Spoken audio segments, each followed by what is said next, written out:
Hello ஷோல், welcome to Aden Aquatics. இன்றைக்கி நம்ம வந்து பார்த்திங்கன்னா எப்படி ஆங்கர் வேர்மை அந்த பேரசைட்டிக் இன்ஃபெக்ஷன்லேருந்து க்யூர் பண்ணுறதுன்றது, நம்ம ஃபிஷ்ஷை எப்படி க்யூர் பண்ணுறதுன்றது தான் நம்ம இந்த வீடியோவில் பார்க்க போகிறோம்.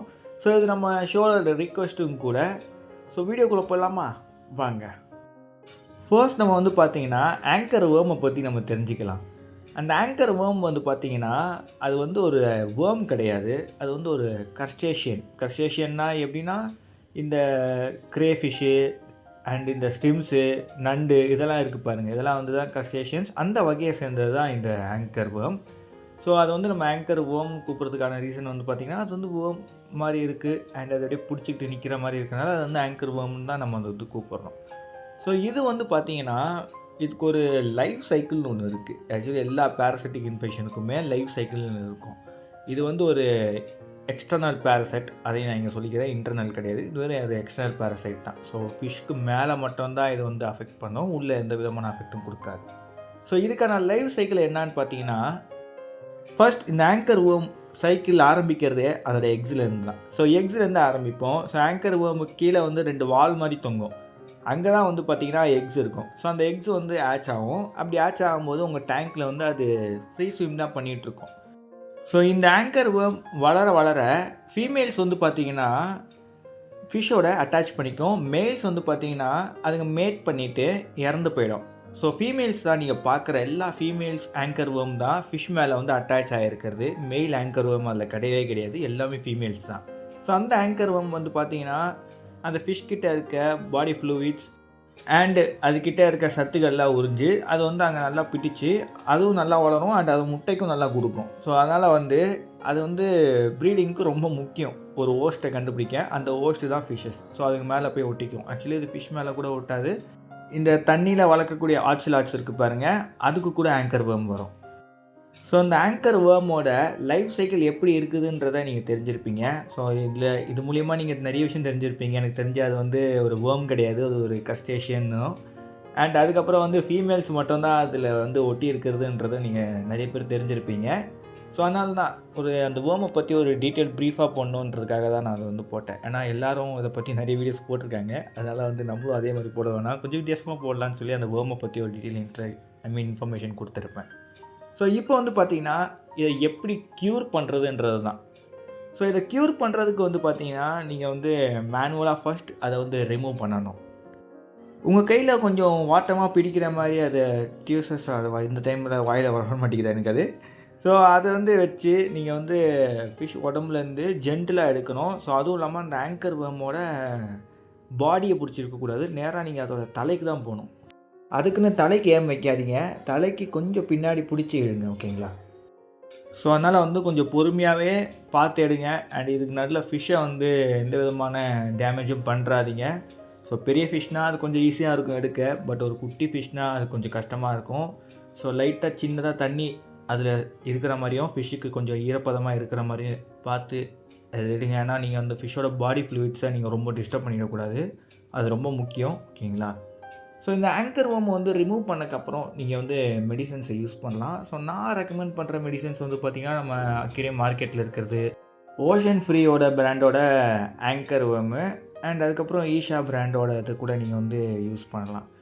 ஸோ ஷோல் இது மட்டும் இல்லை, அக்வாட்டிக்ஸ் ரெமெடிஸோட பிராண்ட்லேயும் கூட வந்து பார்த்திங்கன்னா ஒரு ஆங்கர் வேர்ம் மெடிசன் இருக்குது, அதையும் நீங்கள் வந்து யூஸ் பண்ணலாம். ஸோ அந்த மெடிசன் பின்னாடியே வந்து பார்த்திங்கன்னா இல்லாட்டி அந்த அட்டை பாக்ஸ்லேயோ அங்கே வந்து எவ்வளோ டோசேஜ் போடணும் அண்ட் எத்தனை நாள் இது வந்து கண்டினியூ பண்ணணுன்றது இருக்கும். ஸோ அதுக்கேற்ற மாதிரி நீங்கள் ஃபாலோ பண்ணி உங்கள் டேங்க்கு அதை ஊற்றுற மாதிரியே இருக்கும். அண்ட் இது வந்து ஒரே நாள்லலாம் வந்து க்யூர் ஆகாது, இதுக்கு சில நாட்கள் ஆகலாம், ஓகேங்களா? 1-2 நாள் ஆகலாம் இது க்யூர் ஆக. ஸோ அதனால் வந்து நீங்கள் கண்டினியூ பண்ணிகிட்டே இருக்கிற மாதிரியே இருக்கும், டெய்லி மெடிசன் போடுற மாதிரியே இருக்கும். ஸோ டெய்லினா நீங்கள் வந்து ரொம்ப நாள் நினச்சிடாதீங்க. வந்து பார்த்திங்கன்னா ஒரு 3 days 4 days அந்த மாதிரி இருக்கும். டிபெண்ட்ஸ் ஆன் அது உங்கள் டேங்க்கில் எப்படி குறையுதுன்றதை அதை பொறுத்து தான். அண்ட் உங்களுக்கு இன்னொரு கேள்வி வரலாம், ப்ரோ நான் வந்து வீட்டில் இல்லை, ஆக்சுவலி எங்கள் வீட்டில் யார்கிட்டையும் சொல்லி அவங்க வந்து ரிமூவ் பண்ண மாட்டாங்க. ஸோ அப்போ வந்து பார்த்திங்கன்னா அது இருக்கும்போதே டேங்க்கில் இருக்கும்போதே எப்படி க்யூர் பண்ணுறது? அண்ட் அதுக்கப்புறம் வந்து பார்த்திங்கன்னா எனக்கு அதை தொடவே அருவருப்பாக இருக்குது அந்த ஆங்கர் வேர்மை அப்படின்றவங்க சில பேர் இருப்பாங்க. அண்ட் ஒரு சில பேருக்கு வந்து பார்த்திங்கன்னா அந்த ஃபிஷ் வந்து ரொம்ப குட்டியாக இருக்கும். ஸோ அதனால் வந்து என்னால் தனியாக எடுத்து அதுக்கு வந்து உடம்புலேருந்து என்னால் எடுக்க முடியாது. ஸோ ஃபிஷ்ஷு வந்து ரொம்ப குட்டி, நான் டெட்ரா ஃபிஷ் அந்த மாதிரி தான் வச்சுருக்கேன், அப்படின்றவங்க வந்து பார்த்தீங்கன்னா, நீங்களாம் வந்து என்ன பண்ணலான்னா, அந்த டோசேஜை அப்படியே நீங்கள் வந்து கன்டின்யூ பண்ணலாம். ஸோ அது வந்து அது பாடியிலேருந்து அந்த ஆங்கர் வேர்ம் எடுக்கணும்னு இல்ல. அப்படியே உங்கள் டேங்க்கில் நீங்கள் வந்து போட்டு கன்டின்யூ பண்ணலாம். ஸோ நீங்கள் அது உடம்புல வந்து எடுத்து பண்ணீங்கன்னா, கொஞ்சம் வேகமா முடிஞ்சிரும். ஸோ அதுவே நீங்கள் வந்து எடுக்காம அப்படியே பண்ணீங்கன்னா, கொஞ்சம் நாட்கள இன்க்ரீஸ் பண்ணுற மாரியே இருக்கும். ஒரு 1 ஆர் 2 டேஸ் அவ்வளோதான். பட் இது வந்து டிபெண்ட்ஸ் ஆன் மெடிசன் ஓகேங்களா? ஸோ சம் மெடிசனில் வந்து காப்பர் கலந்திருப்பாங்க. ஸோ அப்போ வந்து பார்த்தீங்கன்னா, அ டக்குன்னு முடிஞ்சிரும். நீங்க அத உடம்புலேருந்து எடுக்கணும்னு தேவையில்ல. அது வந்து அந்த அடல்ட் ஆங்கர் வேர்மே சாவடிச்சிரும். சில மெடிசன்லாம் வந்து பார்த்தீங்கன்னா, அடல்ட் ஆங்கர் வேர்ம சாவடிக்காது.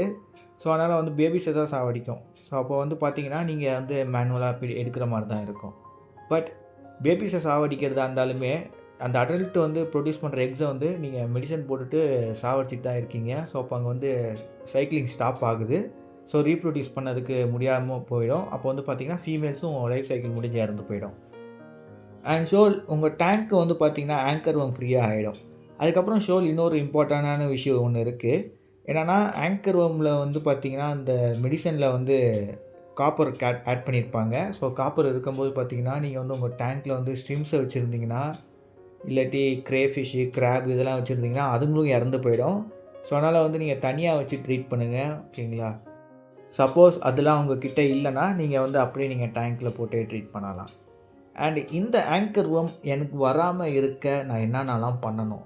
அப்படின்னு நீங்க கேட்டீங்கன்னா, முதல் விஷயம் ஃபிஷ்ஷ வாங்குனீங்கன்னா குவாரன்டைன் பண்ணுங்க. ஸோ அது வந்து மஸ்ட் இம்பார்ட்டன்ட் பண்ணி ஆகணும். ஸோ அதுக்கப்புறம் வந்து பார்த்தீங்கன்னா, ஃபிஷ்ஷ வாங்குற அக்வேரியம் ஷாப்ல நீங்க நல்லா பாருங்க. அந்த டேங்க் ஃபிஷ் பாடியெல்லாம் நல்லா செக் பண்ணுங்க. கூட இருக்க எல்லா ஃபிஷ்ஷையும் பாருங்க.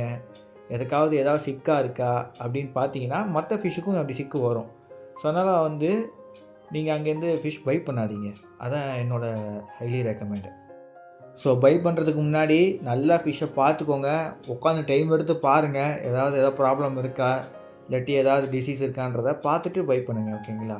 அண்ட் பை பண்ணிட்டு வந்தாலுமே எதுவும் இல்ல அப்படின்னு சொல்லி டைரக்ட்டா டேங்க்ல விட்டுறாதீங்க. ப்ராப்பரா ட்ரீட் பண்ணுங்க. குவாரன்டைன் பண்ணுங்க. அதுக்கப்புறம் வந்து டேங்க்ல ரிலீஸ் பண்ணுங்க. அண்ட் ஸோ நிறைய பேருக்கு தோணியிருக்கலாம், ஒரு ஆங்கர் வேர்ம் க்யூர் பண்ணுறதுக்கு இவ்வளோ பெரிய வீடியோ தேவையாடான்னு. பட் நான் வந்து அந்த ஆங்கர் வேர்மோட சைக்கிள் சொல்லணும்னு எனக்கு தோணிச்சு. அண்டு அதில் வந்து ஒட்டிகிட்டு இருக்கிறது ஃபீமேல் தான்ன்றது நிறைய பேருக்கு தெரியாது. ஸோ அதையும் எனக்கு உங்களுக்கு சொல்லணும்னு தோணிச்சு. ஸோ அதுக்கப்புறம் வந்து ஒவ்வொரு விதமாக ஒரு ஒரு ப்ராப்ளம் ஃபேஸ் பண்ணுவாங்க. ஒரு ஆளால் அதை வந்து ரிமூவ் பண்ண முடியாமல் இருப்பாங்க. ஸோ அவங்க என்ன பண்ணுறது? அண்ட் இது போடுறது மூலியமா அவங்க டேங்க்கில் என்னென்ன பாதிப்பு வரும்ன்றதையும் தெரிஞ்சுக்கணும். ஸோ அதுக்காக கொஞ்சம் வீடியோ லென்த் ஆயிடுச்சு. ஓகேங்களா?